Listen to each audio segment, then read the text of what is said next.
बिस्मिल्लाहिर्रहमानिर्रहीम। अस्सलाम वालेकुम नाज़रीन, मैं हूं महरीन सब्तैन और देखें आप मेरा यूट्यूब चैनल। नाज़रीन, कराची नॉर्थ नाज़िमाबाद में अयान और अनाबिया दो मासूम बच्चे जो लापता होते हैं, उसके बाद वो अगले दिन मिलते हैं। ये स्टोरी पूरी मैंने आपके साथ शेयर की, मेरे वीडियोस में मौजूद है।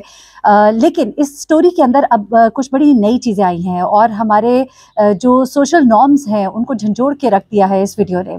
किस तरह से माँ बाप का आपस में जब उनके ताल्लुकात अच्छे नहीं रहते, जब उनकी अलहदगी हो जाती है, उसके बाद बच्चों के ऊपर उसके क्या बुरे असरात पड़ते हैं, बच्चे किस ट्रॉमा से गुजरते हैं। यकीन मानिए किसी भी माँ बाप का दिल नहीं करता कि अपने बच्चों के साथ ये सब कुछ जो है ये हो। लेकिन फिर जब माँ बाप की अपनी ना बन पाए, बहुत सी औरतें, बहुत से मर्द जो है कुर्बानियाँ देते हैं, बड़ी हद तक देते हैं, अपने बच्चों के लिए अपनी ज़िंदगियों को गुजारते हैं। लेकिन फिर कभी कभी ऐसे हालात और ऐसे मोड़ आ जाते हैं, हम इस पर किसी को दोष नहीं देते, किसी को कसूरवार नहीं ठहराते, लेकिन ऐसे मौके आ जाते हैं कि जब आप साथ नहीं रह पाते। अदालत के बाहर इन बच्चों के कुछ रिश्तेदार हैं जो कि इनके वालिद के रिश्तेदार हैं, कुछ इनकी वालदा के रिश्तेदार हैं, जो मिले रिपोर्टर्स को वहाँ अदालत के बाहर, जहाँ पर ये बच्चे जो है अदालत में पेश किए गए थे, क्योंकि बच्चों की कस्टडी का केस था। वालिद चाहते थे कि बच्चे उनके हवाले किए जाए और वालदा जो है, जो कि बाहर होती हैं दुबई में, वो चाहती थी कि बच्चे उनके नाना नानी के पास रहे, नानी के घर में रहे, मामू के घर में रहें। ये तमाम तर मामला जो है ये चल रहे थे और अदालत में बच्चे जब पेश होते हैं, वहाँ पे रिश्तेदार जो हैं, जो रिपोर्टर्स को कुछ कहानी सुनाते हैं इनकी वालदा के हवाले से, इन बच्चों की ज़िंदगी के ऊपर उसके क्या असरात पड़े और किस तरह से, किस ट्रॉमे से ये लोग गुजर रहे हैं, उस बारे ये सब कुछ मैं भी आपको बताती हूँ कि किस तरह से बच्चों के जो रिश्तेदार हैं उन्होंने कुछ बातें जो हैं वो शेयर की हैं इनकी फैमिली लाइफ के हवाले से। मैं ज़्यादा चीज़ें खोल के नहीं कहूँगी, ज़ाहिर सी बात है, लोग की अपनी पर्सनल लाइफ होती है। मैं इनकी वालदा की एक वीडियो सुन रही थी बच्चों के मिलने के बाद। उन्होंने कहा कि बच्चों ने उस वक्त जो भी कुछ कहा उसको मीडिया ने जिस तरह से दिखाया, ऐसा नहीं दिखाया जाना चाहिए। देखिए, ज़ाहिर सी बात है, खबर बन गई, जब खबर बन गई तो फिर खबर जो है उसका प्रचार भी होता है, लेकिन हाँ, चीज़ों को ज़रा पॉजिटिवली लेना चाहिए। मैंने उस वक्त ये बात भी कही थी कि बच्चों को डिसिप्लिन करने के लिए कभी कभी थोड़ी सी सख्ती करनी पड़ती है और इसमें कोई बुराई नहीं है, कोई कबाहत नहीं है। बच्चे उसको किस तरह से लेते हैं ये डिपेंड करता है। लेकिन बच्चों ने जो पूरी मंजरकशी की है, जिसमें उन्होंने कहा कि हमें स्कूल नहीं भेजा जा रहा, पिछले 2-3 साल से वो स्कूल नहीं जा रहे, बच्चों से घर के काम कराए जाते हैं, बच्चों के ऊपर सख्ती की जाती है, तो वो सारी चीज़ें मिलकर एक बड़ी भयानक सी तस्वीर जो है वो क्रिएट करते हैं और एक मंजरकशी जो होती है वो बड़ी खौफनाक सी है। लेकिन दूसरी जानिब वालिद साहब जो फरमाते हैं कि जी मुझे मिलने नहीं दिया जाता, 10 मिनट मिलने दिया जाता है, तो वालिद साहब जो है वो भी इतने मासूम नहीं है। वालिद साहब जो है वो गुज़िश्ता कोई 2 साल से, उन्होंने 3 साल से बच्चों की कोई खबर नहीं ली हुई। अब उनको ख्याल आ रहा है क्योंकि बच्चे बड़े हो गए हैं, संभालने आसान है, शायद अपने घर में अब उन्हें बच्चों की कोई कमी महसूस होती होगी, या फिर उनका अब कारोबार सुनने में आ रहा है कि गोल्ड का कारोबार है, हालात काफ़ी बेहतर हो गए हैं, तो उन्हें ख्याल आ रहा है। वरना पहले तो वो बच्चे छोड़ गए थे, बच्चे वालदा के पास थे, उन्होंने कभी भी उनकी कस्टडी के लिए नहीं अप्लाई किया था, तो इतने वो मासूम भी ना बने, बड़ी माज़रत के साथ। और वालदा जो है उनकी कुछ मजबूरियाँ हैं, बाहर वो काम कर रही हैं, लेकिन एट द सेम टाइम बच्चों के साथ कुछ तो हुआ है जिसकी वजह से वो घर से भागे हैं। अगर कोई छोटा मोटा डिसिप्लिन के मामला होते हैं तो उन पर बच्चे इतना बड़ा स्टेप नहीं ले लेते। बच्चों ने ये बताया, हम घर से निकले ये सोचकर कि अब हमने वापस नहीं आना, हमने गाड़ी, एक हमें वो कहते हैं कि हमें साहब मिले, हमने उनसे कहा कि हमें ईदी होम पहुंचा दें, वो हमें अपने घर ले गए। फिर उन्होंने हमारी वालदा को फ़ोन किया, हमें हैंड ओवर किया, या जो भी पहले उन्होंने कहानी थोड़ी सी मुख्तलिफ सुनाई थी। एनीवे, अब अदालत में उन्होंने एक और कहानी सुनाई है। हम बिल्कुल एहतराम करते हैं उनकी वालदा का भी, और मैं बिल्कुल कहती हूँ कि नानी या खाला कभी कभी सख्ती कर देती हैं, इतना ज़्यादा उनको जालिम बनाकर ना पेश किया जाए। खूनी रिश्ते हैं, अगर वालदा ने वहाँ पे छोड़े तो यकीनन कुछ सोच के ही छोड़ा होगा, लेकिन स्टिल बच्चों के लिए माँ बाप जितने इंपॉर्टेंट हैं और जितना माँ बाप ख्याल रख सकते हैं कोई भी नहीं रख सकता। अब मैं आपको इनकी वालदा की कहानी तो सुनाती, लेकिन उससे पहले ज़रा मैं बताऊँ कि आज अदालत में जब बच्चों को पेश किया गया, इनकी वालदा जो है शुमाइला, उनका जो बयान आया वो ये मानने को बिल्कुल तैयार नहीं है कि उनके बच्चों के साथ कुछ जुल्म हो रहा है। मैं समझती हूँ कि वालदा को कोशिश करनी चाहिए किसी तरह बच्चों को या तो अपने पास बुला ले, या कोई तरीका करे बच्चों के पास आ जाए, या फिर बच्चों को किसी ऐसे शख्स के पास छोड़े जिसके पास बच्चे भी मुतमईन हो। अब डॉक्टर आसिम जो है पाकिस्तान पीपल्स पार्टी के, उन्होंने बच्चों की पढ़ाई की जिम्मेदारी भी उठाई है और बच्चों को पढ़ने के लिए हदायत भी अदालत की तरफ से दी गई हैं। अच्छा, अब क्या होता है कि बच्चे जो है वो कह रही है उनकी वालदा कि उनकी टोन चेक करें, एक दिन से वो गायब थे, अब वो जो बातें कर रहे हैं इस तरह से नहीं है, मेरे माँ बाप जो है, मेरी माँ मेरी बहन बहुत अच्छे से ख्याल रखती है। अब जब अदालत में पेश होते हैं तो वालिद के जो वकील है वो कहते हैं कि जी बच्चों से नारवा सलूक रखा गया, ये इनके मामू और खाला को कड़ी से कड़ी सज़ा दी जाए और बच्चों को वालिद के हवाले किया जाए।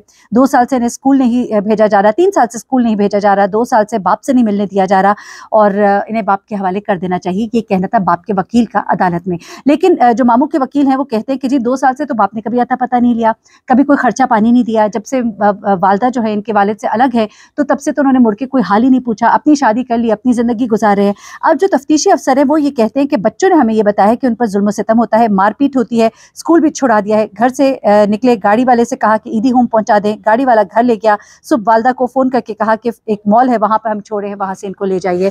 ये सब कुछ तो अदालत के अंदर हुआ जो मैंने आपको मुख्तसरन बता दिया। अब जुडिशल मजिस्ट्रेट की अदालत में जब ये केस था उधर वहाँ पर उन्होंने बड़ी सख्ती से इस बात का नोटिस लिया। अब उन्होंने क्या किया कि उन्होंने बच्चे जो है खाला के पास भेज दिए हैं। खाला ये वो खाला नहीं है जिनके साथ ये रह रहे थे, बल्कि दूसरी खाला है, क्योंकि बच्चों ने कहा था कि वो उन खाला के साथ रहना चाहते हैं। लेकिन ये इंटरम कस्टडी थी, यानी कि मुख्तसरन 5-5 लाख के मचलके जमा कराने का कहा गया और ये बच्चे जो है खाला के हवाले फॉर द टाइम बीइंग किए गए। लेकिन साथ ही अदालत ने बड़े सख्त इक़दामात भी लिए।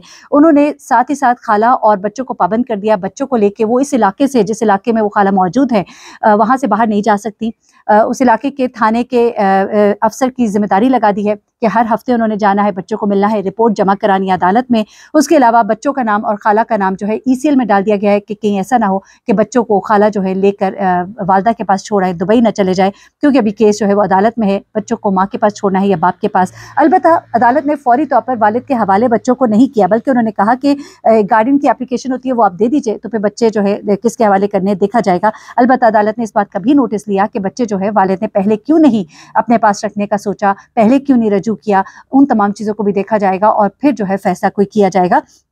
अलबत्ता जो रिटन ऑर्डर है उसमें बच्चों का नाम ECL में डाल दिया और खाला को इंटरम कस्टडी दी गई है, यानी कि वक्ती तौर पे ये कस्टडी जो है खाला को दी गई है। अब ज़रा आ जाते हैं कि जनाब ये तो फैसला हो गया। अब रिश्तेदारों ने क्या बताया? रिश्तेदारों ने एक कहानी बताई है सहाफ़ी को, जिसमें शुमाइला और अरशद इनके वालिद का नाम है। इनकी कहानी किस तरह से इनकी शादी हुई और क्यों इनकी शादी टूटी और फिर बच्चों के साथ दरअसल क्या हुआ, एक मोहब्बत की शादी का भयानक अंजाम जो है वो हुआ। शुमाइला जो है एक वेल ऑफ फैमिली से थी, आपने उनको सुना भी होगा, जब उनकी आपने वीडियो सुनी है तो उनकी बातचीत का अंदाज़ जो है बताता है कि पढ़ी लिखी खातून है, बोलना अच्छे से जानती हैं। अगर आप बज़ाहिर देखते हैं तो वालदा जो है वो उनके वालिद से पता लग रहा होता है कि एक डिफरेंस है, थोड़ा सा आप कह लीजिए कि आपके ज़हनी लिहाज से भी काफ़ी फ़र्क नज़र आता है और बज़ाहिर भी थोड़ा फ़र्क नज़र आता है। तो ये इन दोनों की शादी तो हुई थी मोहब्बत की, लेकिन अरशद जो है उनका जो बैकग्राउंड था और जो उनका सोशल स्टेटस था वो उनकी वालदा से काफ़ी कम था। शुरू में तो ये मोहब्बत की शादी जो है ये चली और बच्चे हुए इनके ये 2, लेकिन उसके बाद ये इसको निभा ना पाए और 2015 में फाइनली इनकी डिवोर्स हो गई। और ये कहा जा रहा है कि डिवोर्स जो है इनकी वालदा ने खुद ली, बच्चों की वालदा ने उनसे खुद डिवोर्स ली और उसके बाद वो इनसे अलग हो गई। और क्योंकि इनके मामलात अच्छे नहीं चल रहे थे, कुछ फाइनेंशियल इश्यूज़ थे, कुछ और चीज़ें थी, निभा ना पाई।